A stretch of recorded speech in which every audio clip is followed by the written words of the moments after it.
عشركي أيانو بالله مركا وحنو كبالله بسم الله الرحمن الرحيم.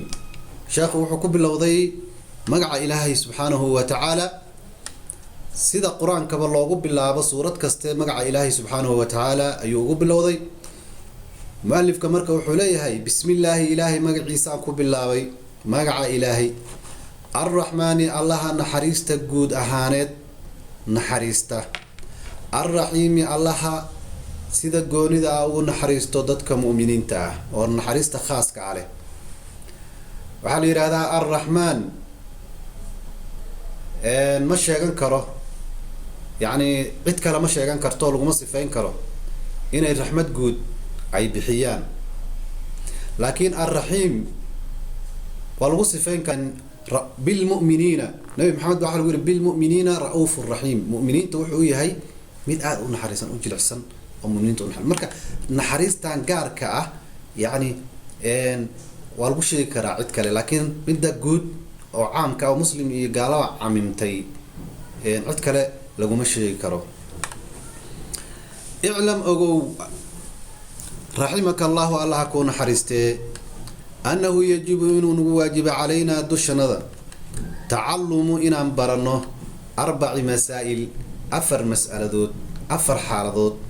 إن برنه واجب أي نقطة أي ليه شيخ. الأولى مد هراء كوباد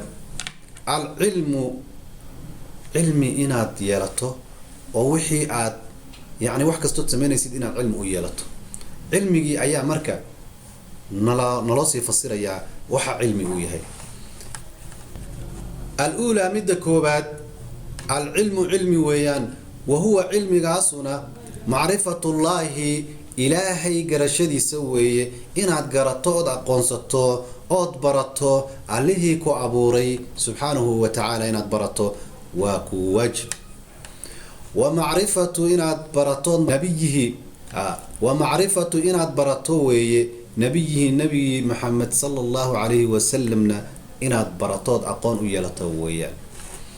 ومعرفة وبرشدي إن برطو دين الإسلامي دين الإسلام كان إن برطو وحبضا أتكو أغاتو بالأدلة أيضا دليل شدي وضته أو دليلهان يوحو البايو يكو عديهين إن الإسلام كي أتسداسي كسو قشو كنا برطو برشاد إلهي سبحانه وتعالى وحي أبا هاي تذال جهد الدار قفك مركي إسلام كسوق ليه أو توحيدك وكل واقع إن الله معنيه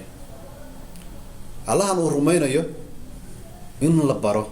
نبي محمد صلى الله عليه وسلم لبره دينتي إسلام كلبره أدلة دين الله الشيخ. طيب الثانية مد اللبات العمل به انت أنصار شيخني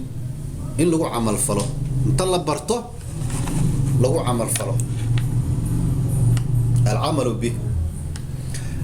الثالثة مد السدحات الدعوة إليه انتي لصابرتي دينتي أتصابرتي إن هذا ذيك كورتكو عمل فشو أو حال هذا كو عمل فلكو إن هذا ذيك عمل فشو أيها كورس إن ضدك أبو شكتو يا وهل كل هذا وحال هذا فاقد الشيء لا يعطيه يعني قف وح أصلا بكم مقن عد كلام الصين كره أديك بقى كام مقين الدلة دي بقى كام مقن دينتي بقى كام مقن كعمل فلك هذا بقى كام مقن عد كلام مركب وحبه ومشي كرتيد من الصين كرتيد الدنيا دي نوع علمت وهذا بقى أديك بقى هنتهاي والله وحبه يصير عد كلام وحبه متري كرتيد وين هدو جوري جوانا يجوري كلام ما بدبادين كرتيد marka waa inaad adigu aad marka hore ku amal fashid wixii aad baratay inaad ku amal fasho العمل به الثالثة مدة سدحات الدعوة إليه دعوة مركا إناد قدته مركا تكون عمل فشو كذب إناد دعوة قدته أو سيد دعوة قدنيسا دعوة وحي أبا أنت هاي ادعو إلى سبيل ربك بالحكمة والموعدة الحسنة dadka ugu yeer qaab asluubaysan ilaahay xaqiisana ugu yeer ha ugu yeerin koox aad ka tirsan tahay ha ugu yeerin maaragtaayn arrimo kale yacni waxaad ugu yeertaa qul haadihi sabiilii buu yidhi ilaah qul waxaad tidhaahdaa haadihi sabiilii ilaahay wuxuu yidhi qul haadihi sabiilii adcuu ila allah calaa basiirati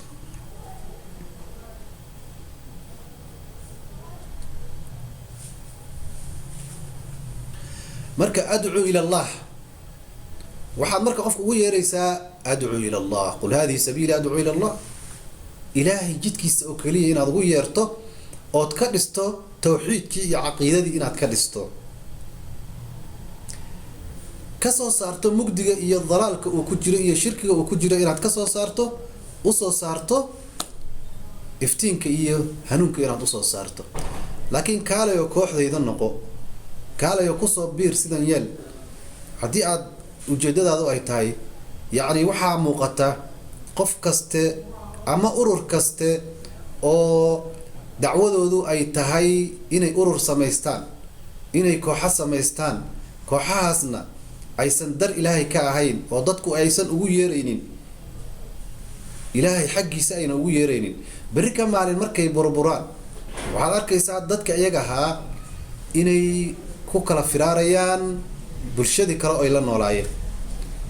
yacni taasna waxay ku tusinaysaa in markii horeba uusan ikhlaas ka jirin meesha ay ahayd yacni dad isu yeeryeertay oo barnaamijyo ayaga danahooda gaarka ah ku xalisanayay inay ahaayeen marka waxaa loo baahan yahay qofka daaciga ah ee diinta dadka ugu yeerayo inuu si dhab ah uu diinta ilaahay subxaanahu wa tacaala ugu khaalis yeelo kadibna dadkii ugu yeero xagga ilaahay inuu ugu yeero isagoo asluubiyeysan ayib alraabicatu midda afaraad alsabru cala aladaa fiih in lagu samro oo samri iyo dulqaad loo yeesho cala aladaa fiihi dhibaatada kaa soo gaarayso diintaas aada baranayso aada fidinayso ku camalfalayso waxay kaaga baahan tahay asabr salaaddii inaad ku samirto soonkii inaad ku samirto xajkii inaad la imaado ood ku samirto waxay inaad ka samirto macsiyada inaad ka samirto inaad maxay ahaydeen qadarta aada rumaysan tahay samirka waxaa lagu barayaa waxna waxaa weeye wax ilaahay subxaana wa tacaala xanuun uu kuu keenay oo xanuunkaas dee ilaahay hadduu kaa keena ama waad ka caafimaadi ama waxa weeyaan kama wa caafimaadaysidba kaas wuxuu kaaga baahan yahay samir oo cid aada maaragtaayen dee aada ka argoosanaysa male oo waa wax ilaahay subxaana wa tacaala kuu keenay laakiin samirka la sheegaya kan waxaa weeye midka kaaga imaanaya bulshada aada la nooshahay markaas dacwada aada gudanayso bulshada aada la nooshahay dhibaatada kaaga imaanayso weeyaan inaad ku samirtid wey alsabru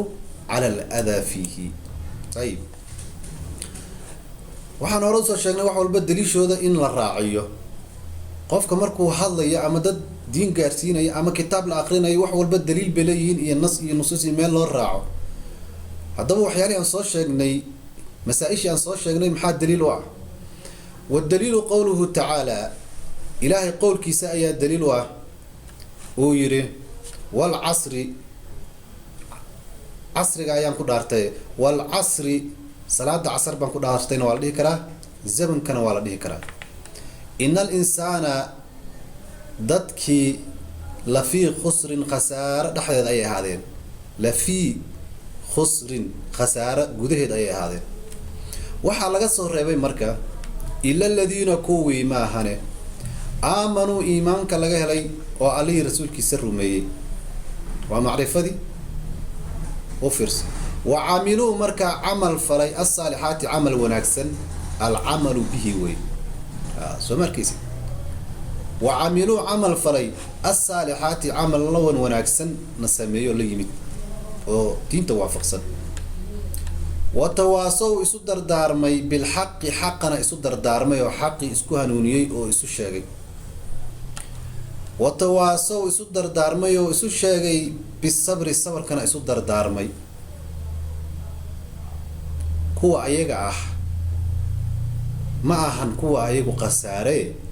adduun iyo aakhiraba way faa'iido weyn ayay heleen kuwaas laga soo reebay marka